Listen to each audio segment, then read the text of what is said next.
Botox 101. Let's talk about prep before your appointment. How do you get started? Especially if you've never done injectables or any type of Botox before. I always tell my clients, don't look pretty for me. Please don't. I love it when you come with a naked face. I don't need your makeup on. I mean, I love a good eyelash, but you don't need to. Come in, come visit. I'm going to clean your skin. It's going to be all cleaned up.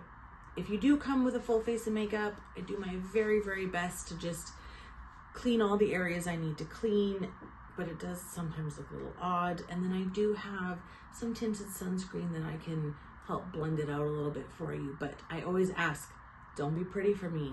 Just come naked. That is your face. So come visit.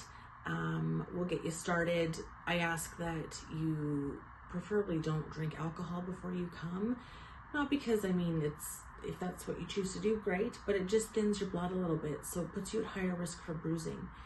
That as well, after your appointment, please don't nap for the next 4 hours just because I want that Botox to stay, or not Botox, or Tox, to stay exactly where I put it.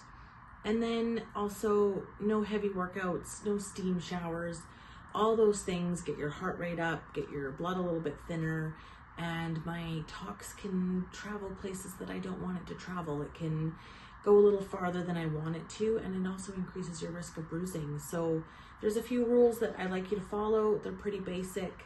And then we talk about moving your face, moving those muscles as best you can, 10 times for the next couple hours, because I want that Botox to work into that muscle and give you the best results possible. If you'd like to learn more, like my page and subscribe.